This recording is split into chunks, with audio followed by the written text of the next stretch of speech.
Welcome to the deep dive. So you sent over some interesting material, and today we're zooming in on just one piece. This short script, it's called Restaurant Dialogue Family. Looks like A1 level. That's the one. Yeah, very basic level. It follows a family, Anna, Mark, their son Leo, and a waiter across, three short scenes, just a simple dinner out. Right. But our mission today, it isn't just about translating it, is it? We're digging deeper. Exactly. We want to pull out the really practical bits, the core communication patterns and, the polite ways of saying things, how you actually manage a situation like eating out, even if your vocabulary is, pretty limited. We're aiming to show that even this kind of simple stuff has, like, a surprising amount of structure underneath.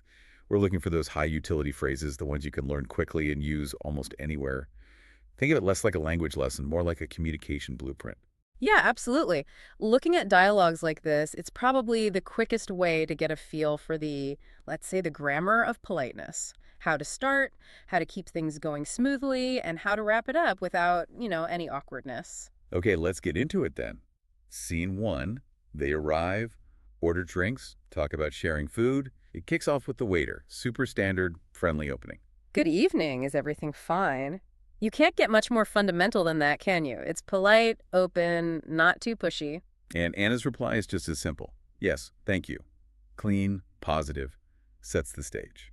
It really does. It's Yep. like giving the green light for the interaction to proceed smoothly. And right after that, we get the first examples of giving compliments. Anna says, this water is very good.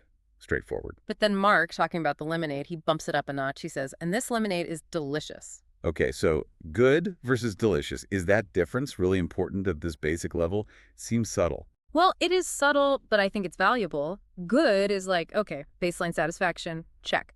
Delicious adds a layer of actual enjoyment, a bit more personal feeling. Having both words lets you adjust how much appreciation you're showing. Okay. But couldn't a learner just stick with good to be safe? Keep it simple. They could, sure, good always works, but adding delicious when you genuinely mean it, that shifts things slightly. It moves from just confirming, yep, this is lemonade, to actually sharing a feeling. It's a small step towards, connecting a bit more. Makes the interaction feel less transactional. Okay, fair enough. So moving on, we see the family dynamic start to play out with the son, Leo. He says his pasta is good. But then the pivot, but I want to eat pizza too. That's structured. This is okay, but I want that. It feels pretty universal for kids. Absolutely. It's a very direct way to state a preference while still acknowledging what's already there. And Anna's response is interesting. She doesn't just say no. Right, she says, wait a little, and then offers the plan. We will share the pizza. It teaches patience and offers a solution. And that phrase, wait a little, my dear, it's a softener, isn't it? It cushions the delay, makes the eventual sharing feel more like a team plan. Then Mark adds the practical reason. The pizza is big, so it all makes sense. Exactly. In just a few lines, they've confirmed things are okay, someone's expressed a desire, that desire's been managed gently, and a solution's been agreed on. It's efficient. And then when the waiter comes back, Leo knows what to do, looks at his mom, then asks directly for orange juice. Perfect. Clear, polite request. Completes that little interaction cycle. So scene 1 gives us those foundations.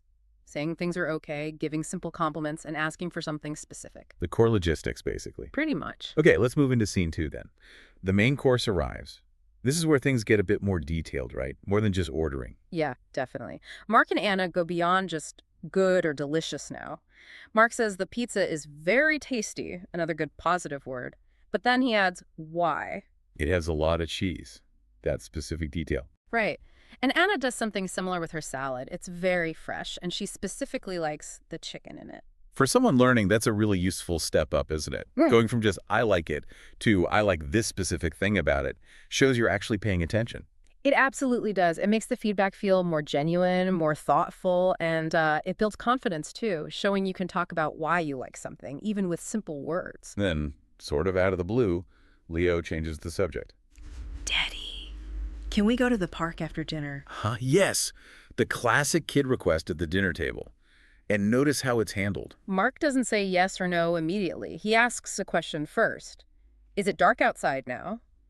He introduces a condition. Exactly. It shifts the reason away from his preference to an external factor. And Anna confirms it. Yes, it is dark. Which then leads directly to the alternative plan. We can go to the park tomorrow. It's a neat little sequence. Request, check, condition, confirm, condition, offer alternative. It manages the no for tonight by turning it into a yes for later. That feels much less like a rejection. It's more like rescheduling based on circumstances. Precisely. It grounds the decision in reality, the darkness, not just parental authority, and the "we can go tomorrow" feels like a firm commitment, not just a vague hope. That sequence builds trust. Makes sense. Okay, so after the park negotiation, the conversation flips back to the adults. Quick day summaries. They're very efficient, Anna. A little busy, many meetings, stressful vibe. Mark. Good, he read a new book. Relaxed vibe. Minimal words, maximum contrast. You get a snapshot of their days instantly. And then, just as quickly, Leo pulls the conversation back to his interest, the book. Can you read it to me later? And Mark's right there. Yes, and here's a hook. It's a story about a brave knight. It's impressive how the dialogue weaves these threads together.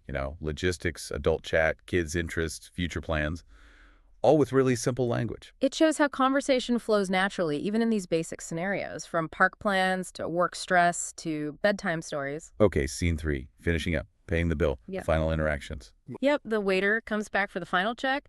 Are you enjoying your meal? Is everything to your liking? A slightly more formal way to ask if everything was satisfactory overall. It's the cue for the big finish, feedback-wise. And they deliver. Anna goes with, everything was wonderful, high praise. And Mark reinforces it with, the food was excellent. Another strong positive. So we've gone from good to delicious, tasty, fresh, and now ended with wonderful and excellent. A nice progression. Definitely. These are great phrases for wrapping up a positive experience. Leaves a good final impression. Then comes the crucial bit. The check. Mark asks, can we have the check, please? That one phrase is gold dust for learners, isn't it? Avoids all the awkward miming. Oh, absolutely essential. It's the key to ending the meal interaction cleanly. Every learner needs that one locked down. I remember struggling once trying to do the little air signature thing. Total failure. Just needed that phrase. We've all been there. So Mark asks, he looks at the check, he pays, the practical stuff. And while that's happening, Leo gets the last word on the food. The pizza was good. Consistent kid. Likes his pizza. Brings it full circle back to his initial desire. Then it's the final pleasantries. Waiter, thank you for coming. Have a good evening. Family, you too. Good night. Yeah. Standard, polite closing. Yep. The whole interaction, start to finish, is a template for polite, functional dining. Greeting, ordering, complimenting, requesting, handling issues, paying, leaving. So, thinking about the person who shared this A1 material, we've basically pulled out a whole toolkit from what looks like a very simple text. Managing shyness, giving specific praise, handling little negotiations, doing the transaction. Exactly. It proves that simple doesn't mean shallow. These basic structures are incredibly flexible and powerful for navigating social situations. They give you the scaffolding you need to interact effectively, even before you have complex grammar down. Right. Which leads to a final thought, maybe. We heard Anna had many meetings. Mark read about a brave knight. They didn't go to the park because it got dark. But they promised Leo they could go tomorrow. And he's just heard about this brave knight. So you're thinking, what happens tomorrow? Does the brave knight story maybe fuel Leo's imagination? Does he want to go on a nightly adventure in the park? How might that influence the next conversation about going out? Yeah, exactly. How does that little seed the story potentially change the dynamic for the next day's request? It shows how even these simple conversations are part of an ongoing story, constantly influenced by little details. Something to think about. A nice place to leave it. It shows communication is always building on itself. Well, we hope you found this deep dive into that simple dialogue useful. Hopefully you can take some of these core phrases and structures and put them to work. Thanks for joining us. We'll catch you on the next one.